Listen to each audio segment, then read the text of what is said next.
Почитувани гледачи, му останахме должни одговор на гледачот што се јави пред да ги емитуваме рекламите. Тој вели, вака да го парафризирам, дека треба да се откажеме од лозарството поради нискиот откуп на цената на грозието и поради нередовната исплата, поради тоа што субвенциите според неговото мислење одат на друго место. Како би се решил проблемот, господин Трајков? Бидејќи гледачот, сметам дека е во право во голем дел од своето излагање. Вака, значи, проблемот на лозарите и на винарите е повеќе димензионален. Повеќе димензионални проблеми не се решаваат со една мерка, туку со сет од мерки. Јас пред малку спомнав само една мерка, фонд за откуп на побарување, што ќе го реши проблемот само на времената исплата. Меѓутоа, јас како човек што ја познава добро винарската индустрија и лозарската индустрија, затоа што јас потекнувам од лозарска фамилија пред се, имам направено стратегија целосна, која што на гледачите ќе им биде достапна на dom.org.mk и на popovakula.com.mk. Можат да ја најдат таа стратегија веќе од утре или задутре во PDF файл и по таа да видат колку мерки и предлагаме таму за кои што сметаме дека се добри и кои што навистина ќе го решат тој проблем на долг рок. Значи не е една мерка, туку сет од мерки кои што имаат една цел решавање на тој проблем. Господин Траков, кои мерки во развојот на индустријата би придонеле да се стимулира лозарството, не да се елиминира, не да се копачат лозето? Например, во еден концепт како што е Попова кула. Вие сте производител, односно на грозје, нели, на вино и извозник. Да. Значи, таа релација, таа една линија, ако можете да ни објасните, што треба тука да се инвестира, што треба тука. Извинете, уште ова ќе го земам збор. Вие сте човек што донесевте колку 40 милиони евра инвестиции од странски инвестиции. Како успеавте? Како одговорите на овој прашање? Значи, еве да бидам конкретен за Попова кула. Попова кула е фирма што промовира фер односи. Фер односи меѓу винарите и лозарите. Ние го плаќаме грозието во октомври, даваме подобра цена од средната пазарна цена и лозарите кај нас можат да сметат на долгорочен партнер. И го исплаќаме едноставно веднаш во октомври. Значи, тоа е прво наш став како инвеститори. Сме рекле дека лозарите се во предност. Концептот на Попова кула е дека произведува врвно вино и дека се бави со вински туризам. Затоа јас сметам дека треба да има повеќе такви винари во Тиквешијата. Тоа е една од мерките, да се стимулира таквите мали винари кои што ќе бидат спремни за вински туризам. Затоа што тогаш се добива додадена вредност. Но тоа е една од мерките, нели? Дали повеќе се заработува од туризмот или од извозот на вино? Мора и двете напоредно да се гледа, затоа што во моментот туризмот е добра, значи беше добра одлука што отидовме во вински туризам. Затоа што доаѓаат туристи, си плаќаат кеш кај нас и тоа ги имаме тие пари веднаш. Од друга страна, турист што дошол кај нас во ресторантот, плаќа поскапо отколку ние што го продаваме виното во странство. Не само што го плаќа за нас поскапо, туку плаќа и ДДВ на државата, кога извезуваме нема ДДВ на државата и е пониска цена. Консумира како турист во нашето. Да. Еве да кажеме дека во ресторантот кај нас вино што ние имаме извозни цени, не е тајна, од 2 до 3 евра. Значи 2,44 имаме едно вино кој што оди за 2,44 евра во извозна ценовник X-Works. Истото тоа вино, турист што ќе дојде, ќе го испие за негде околу 400 и нешто денари. Од тие 400 и нешто денари, 80 денари се ДДВ. Да.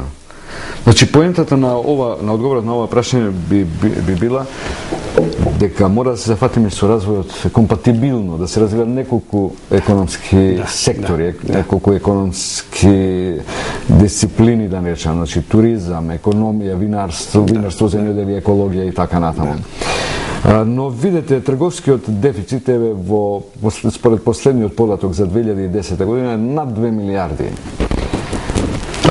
Тоа значи дека немаме производ со кој можеме да го ублажиме тој трговски дефицит, па поради трговскиот дефицит, знаете ви и во еден дел на емисијата одеше, што може да донесе трговскиот дефицит. Дали е само според вас како американски ученик, како бизнисмен успешен, адут на нашата економска пределба само е земјоделието, туризмот, екологијата или нешто друго, или само ова правото што го спомнавме до сега, зашто зборевме до сега?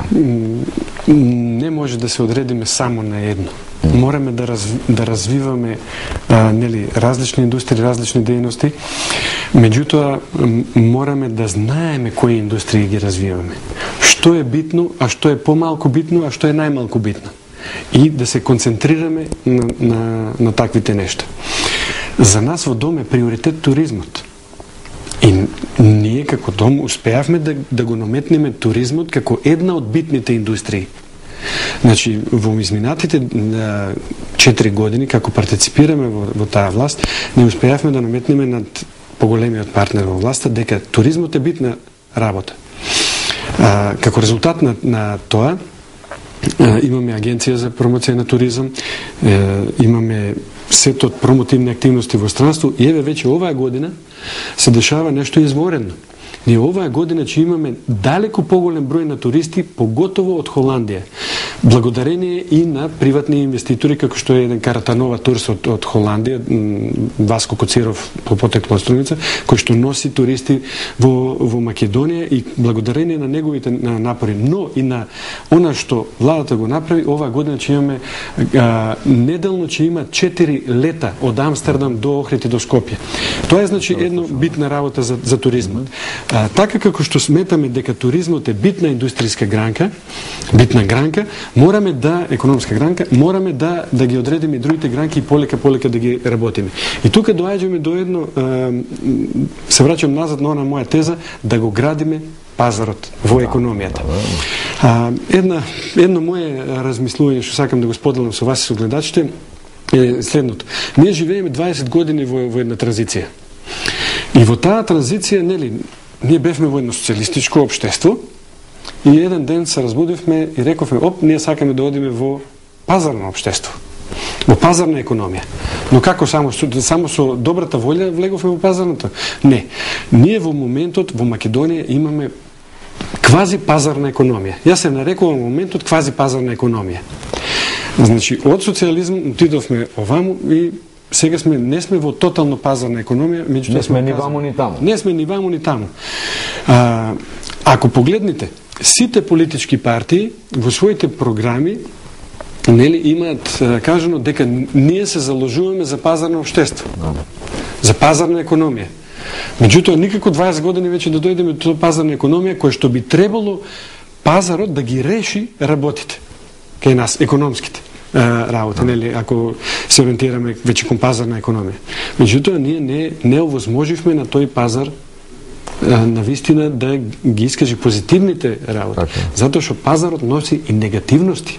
И ние тоа или не го знаевме, или го занемаривме, или го заборавивме.